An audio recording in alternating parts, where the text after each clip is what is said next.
Someone can't change if they view the end goal as non-existent, when the necessity to do so is largely missing external factors.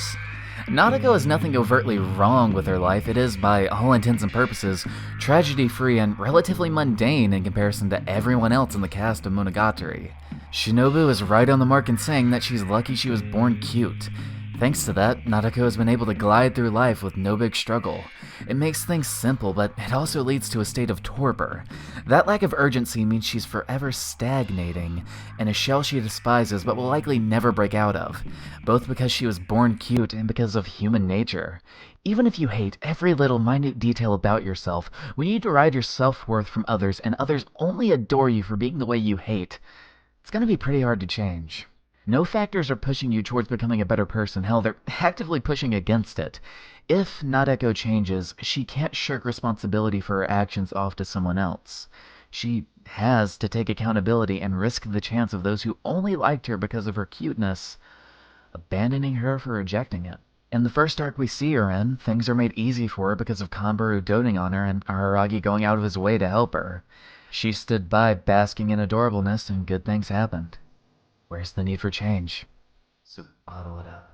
Nadeko has dreams and aspirations beyond what's blatantly presented in Bake, Atori, and most of Koi. Things she keeps close to her heart, away from the rest of the world that don't fall in line with the general preconceptions everyone has about her. It doesn't fall in line, so push it down. When the audience is given her point of view in Otori, it's stuff she doesn't even talk about to herself. Ride the suppress express. It's this weird cycle of craving change in a life of stasis, all the while being wrapped in an ever-present feeling that there's no way to reach it. Points A and C are clearly listed and defined, but where's point B? How does she get to point B when no road signs are pointing her that way? People don't change at the drop of a hat, so forget it. She can't just drop everything and change when dropping everything means dropping literally everything. Her friends, her ability to coast through life, her outward shell that protects her from any harm. To change one thing internally means changing everything externally. In a cost-benefit analysis, they don't necessarily add up. Yeah, so just keep bottling it up. So what if she's disgusted by everything around her, how other people treat her? That stuff doesn't matter if the way she's treated is ultimately kind and makes things easier. Nadeko wants to make her life something she has control over, but needs validation she'll never get to reach that point. Why? Because getting that validation requires breaking someone's illusion of who Nadeko Sengoku is. If that breaks, then life isn't easy anymore, and it's possible that person will hate that Nadeko is trying to change. So the best course of action is to suppress those thoughts and to dodge the question of, who are you? From even herself. Which leads to her hating every little detail about how she lives a life of no drive, which leads to her wanting to change, which leads to her fearing a life in which she has nothing given to her, which leads to her suppressing. Just forget about it. Nadeko is not an equal to anyone. She's this object of cuteness to dote on for being unfashionable and adorable. On a first-time read or watch of Monogatari, until you hit Otori, Nadeko is shown to be everything she ultimately hates. Her inherent nature belies cuteness, so entails the line in Muso Express, "May I be cute forever." A cynical but true statement of confliction to her. Stay adorable and have things be easy. Just learn to love yourself as is and don't make any changes, or you'll be the only one loving yourself. No, if that validation doesn't come from others, can she even love herself? That's the way. Love. Not of oneself, but of another. Those fires can flare up in the heart for seemingly no reason at times. Though the case of Nadeko's love for Araragi has a pretty clear-cut reason. He treated her as an equal, not as something to be adored, but as someone just like him. It sounds stupid, I know, but when someone values you for something different than everyone else does, they're gonna stand out in your mind. Suddenly, things start to look more vibrant. Life becomes a fluffy concoction of jovial emotions that swirl up to a fever pitch that culminates in a blushing expression and starry eyes. This little life of hers, through someone finding more value in her beyond being cute, has rocketed up to space. leaving Nadeko as someone to look up to, a goal, and something to hyperfix on that isn't her crumbling sense of self, in both good ways and not so good ways. As I'm sure any viewer of Otori Monogatari can gather the latter, allow me to broach the topic of the former with this. Unrequited love is a good thing. The simplest way I can explain this is, well, with Nadeko. Because despite her tumbling down in Otori to the point of murderous intent, what comes before that is just as important. When at the height of her affection, riding amongst fluffy clouds, her emotions jolting about uncontrollably, Nadeko looked for an outlet. So what does she do? She draws romance manga, the candy pop 80s kind of flavor too, so you know it's knee-deep in the drama and feels. I don't consider it a stretch to say that the intention was to show that Nadeko used manga as an outlet for her feelings, as something she poured her soul into and called her own.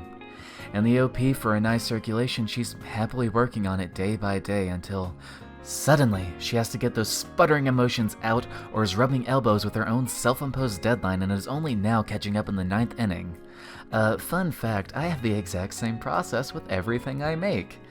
Unrequited love is something only the person with love stands to gain anything from. Even so, that doesn't make it a bad thing.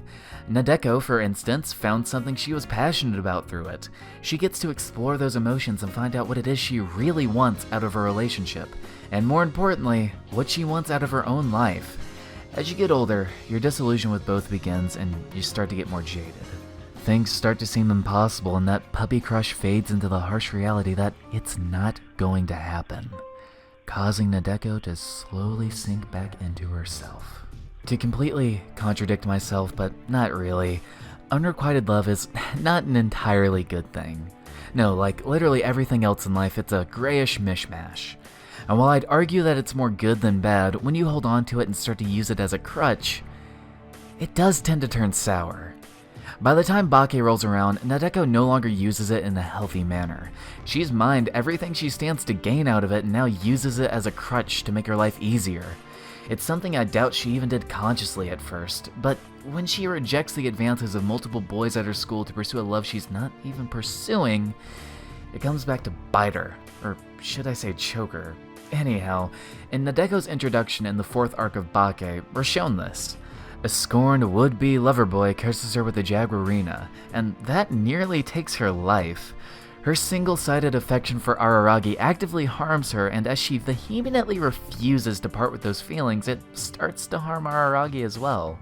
Of course, the lesson Nadeko takes away from all this is that getting involved with apparitions means spending time with her dearest. I don't have to tell you that that's not the best lesson. As she spends more time with him, she gets that hope back that her love might be requited. Whether or not it actually is, isn't the point to her. It's that being around him makes her feel funny things, and she likes that. I mean, just look at this absolute banger of a scene in Nisei Monogatari where she demands to play Twister to get that physical sensation. Yeah, it's adolescence in full swing. She's just overly, stimulated, that's a word. Add that to the pile of emotions mixing inside Nadeko. After the scene, something happens, or should I say nothing happens. Nadeko doesn't show up for many arcs until Otori. I believe there is one scene, but I could not be bothered to find it for this video, as all it is Nadeko seeing Araragi and Senjogahara walking together. Once she sees them and gets time to think it over, Otori begins with Nadeko already in full-blown crisis. After seeing Araragi with his girlfriend, those feelings that were just stirred post-Bake start to retract inward.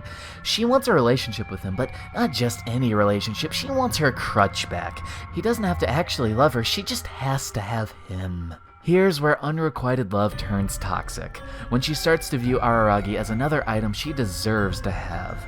Nadeko is someone who has been handed everything because of her natural disposition, but when it comes to Araragi, she can't have that. And she can't have that. It's delusion. I'm in delusion. She returns to her old ways of coping and starts pushing those emotions inward, hiding herself behind her bangs and a cutesy demeanor. She rides the suppress express all the way into deluding herself. Shinobu's remarks of, "You were lucky you were born cute," form a crack. Suki cutting off her bangs and telling her to face the world form another. If this world won't give me what I want, then... Bottling things up is one of those things that's nice in the moment it's bottled, but a bottle with cracks starts to leak. Oh, and they do leak a bit for Nadeko, of course, but when she realizes she can't hide behind what's made her life easy, that shit fucking shatters.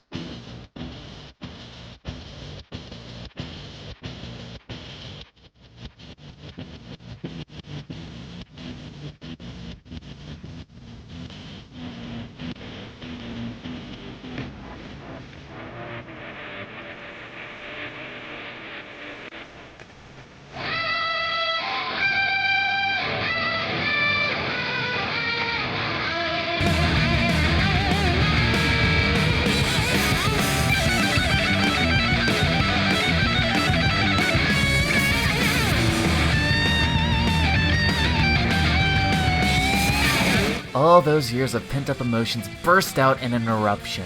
Both her classmates who are stuck on petty bullshit from months ago, and against Koyomi Oni-chan, who won't be hers like everything else so easily is. Delusion, she's in delusion, and things that shouldn't be common sense like don't harm the people you love don't register in her mind. She was told to stop being a coward and be more by Suki, and in a fucked up way, she's doing it to the best of her ability.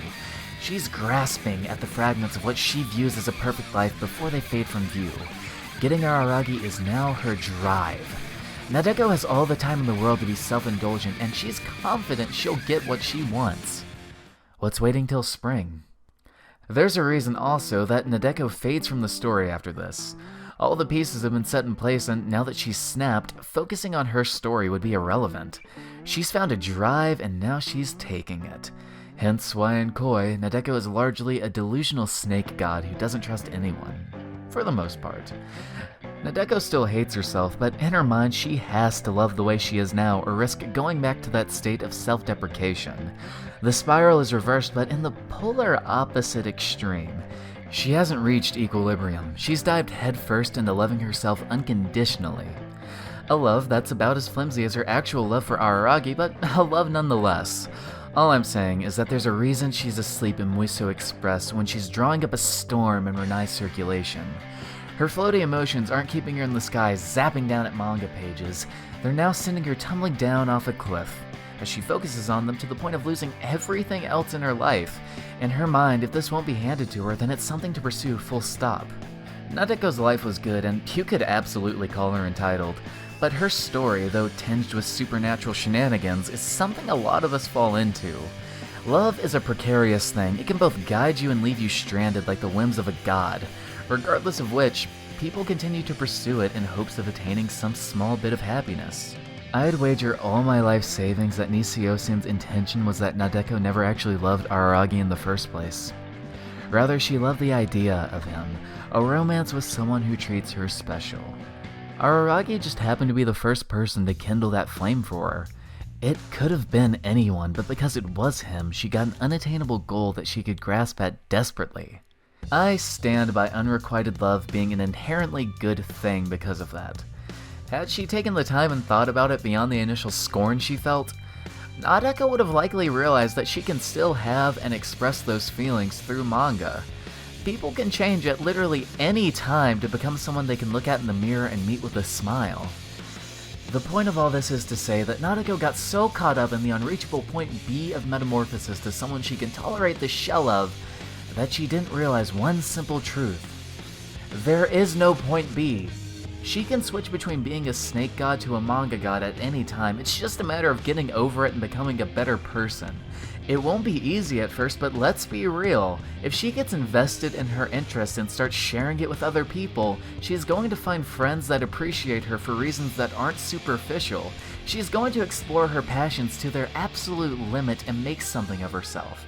Nadeko Sengoku will be able to ask the question of who am I and simply respond, Nadeko Sengoku. She won't need some arbitrary list of what other people view her as to define her self-worth. She'll know what that means, and she's the only person who needs to know the answer. Deceiving Nadeko into abandoning godhood is as simple as showing her proof of all that. Araragi isn't what was important to her. Expressing herself via manga was. She got a positive response from something she poured her heart into. As an art lad myself, that positive response is a damn effective energy source. It can keep you working past your limits towards a brighter future. It can put an end to your sluggish tendencies and give you a drive to go out and put out the best shit you possibly can. Nadeko's works of art were only her getting her passion out, but that passion is what makes any form of art so damn endearing. Amateurish, absolutely. As with all things, it's a slow process to become the god of your respective medium, a goal as unattainable as Araragi. But it'll always give her something to strive for. It'll be a love that requites everything Nadeko Sengoku, a former god and conductor of the Delusion Express, puts into it.